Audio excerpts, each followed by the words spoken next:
Bonsoir. En France, un livre acheté sur 7 est un manga. Le manga qui est à la base une bande dessinée japonaise avec ses codes particuliers. En 2022, 48 millions de mangas ont été vendus en France. Qu'est-ce qui fait le succès de cette culture manga qui touche aujourd'hui plusieurs générations? On en parle dans un instant avec notre invité Quentin Terme, libraire à Clermont-Ferrand. Mais avant cela, découvrons ce qu'on appelle la culture manga et ce qui en fait son succès. Dès l'entrée, des dessins du nouveau One Piece, une bande dessinée japonaise parmi les plus populaires. Nous ne sommes pas dans une boutique spécialisée, mais dans une enseigne culturelle généraliste. Le rayon manga y attire tout type de lecteurs dès le plus jeune âge. Qu'est-ce que tu as choisi, Elisa? Naruto. C'est quoi Naruto? C'est un livre, un manga. Naruto, One Piece, L'attaque des Titans, des bandes dessinées vendues à des centaines de millions d'exemplaires dans le monde. En France, l'an dernier, le manga, c'est un livre acheté sur 7 pour un chiffre d'affaires de 380 millions d'euros. Nicolas et Océane sont des passionnés à l'affût de nouveautés. Chaque tome leur coûte environ 7 euros. Parfois, il y a des années où je dépense plus de 1000 euros dans des mangas et d'autres années où je dépense qu'une centaine d'euros, comme parfois j'achète d'occasion. Au niveau des prix, on subit moins l'inflation que sur beaucoup d'autres produits. Donc ça va, c'est toujours accessible. Les libraires ont dû s'adapter à ce nouveau public. Dans ce magasin de Seine-et-Marne, le rayon manga a doublé en l'espace de 10 ans et chaque tranche d'âge a son étagère. Il y a plusieurs sous-genres. Seinen, shonen, le shoujo, le kodomo. Et après, vous avez également le manhwa. C'est des petites lectures pas chères, c'est des petits mangas, ça se lit vite, et puis après on les enchaîne, etc. Ça fait beau dans une bibliothèque. Donc oui, ça plaît bien, oui.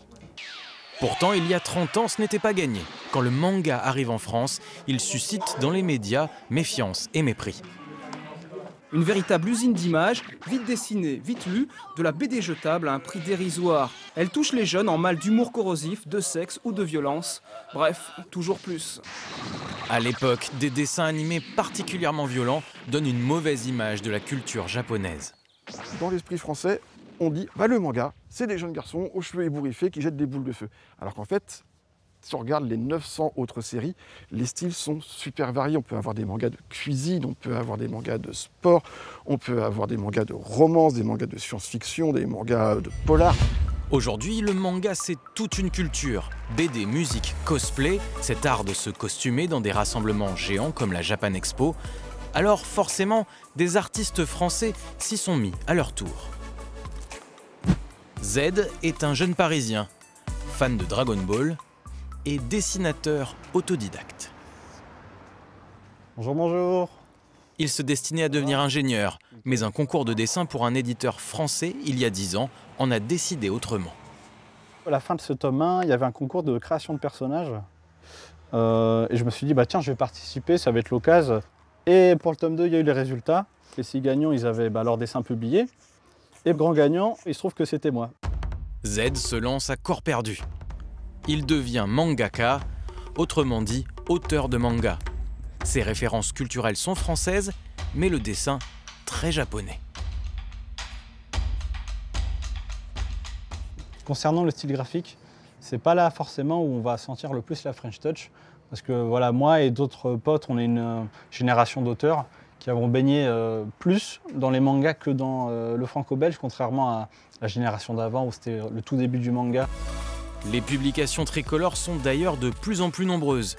La France est bel et bien devenue le 2e pays du manga. La culture manga, on en parle avec notre invité Quentin Terme. Bonsoir. Bonsoir. Alors vous êtes libraire dans la librairie Momi à Clermont-Ferrand.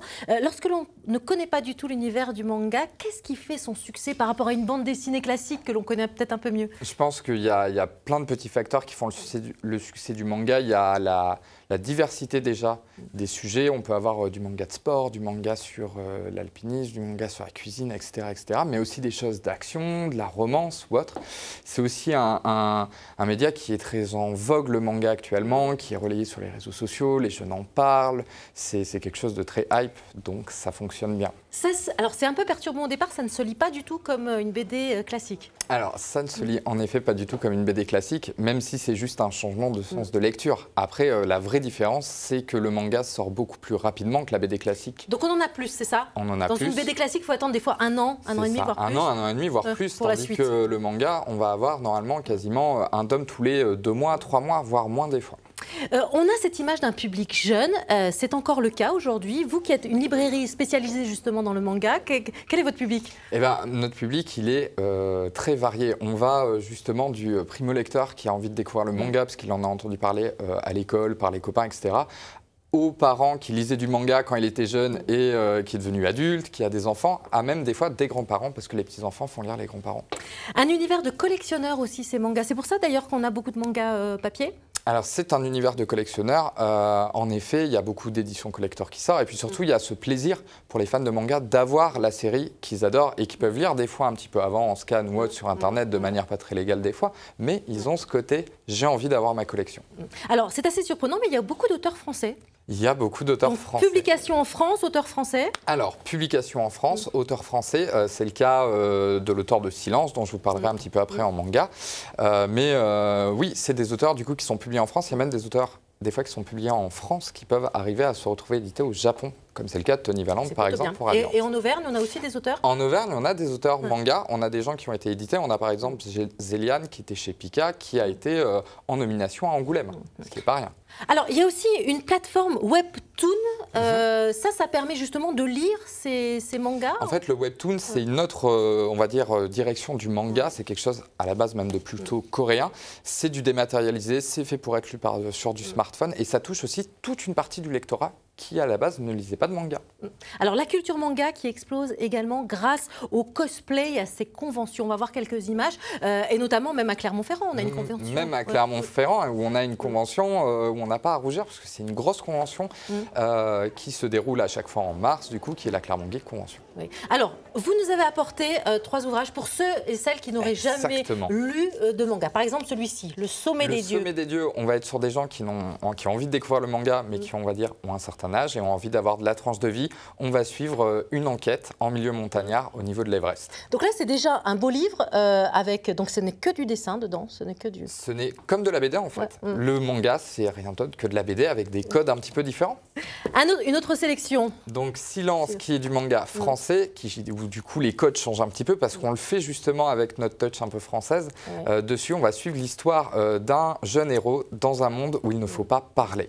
Ces auteurs que vous recevez parfois, ces auteurs français, à la librairie justement, en dédicace. À la librairie justement, et comme on en parlait juste avant, à la Clermont Geek Convention, on a régulièrement des auteurs français.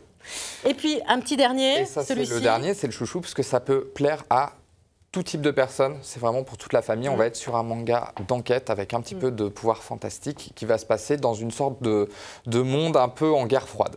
Toujours en noir et blanc? Non, pas forcément. Il y a du noir et blanc, de la couleur? Alors, il peut y avoir de la couleur dans le manga, mais ça reste quelque chose de très rare. C'est quelque chose qu'on va plutôt retrouver dans le webtoon, justement, dans ce format un peu coréen, ce format un peu plus numérique. Et juste pour terminer, il vaut mieux se faire conseiller si on n'a jamais lu le manga, il vaut mieux aller par un professionnel. Je pense qu'il vaut mieux se faire conseiller. C'est pour ça qu'il y a des librairies qui sont spécialisées justement en manga, BD et comics. Eh bien, merci beaucoup, Quentin Terme, pour nous avoir emmenés dans ce monde, dans cet univers des mangas. Merci. Merci à vous. Et puis, je vous rappelle que vous pouvez poursuivre les échanges et partager vos témoignages sur nos réseaux sociaux et bien sûr nous écrire par mail. En attendant, restez avec nous dans Ici 19h avec le reste de l'actualité.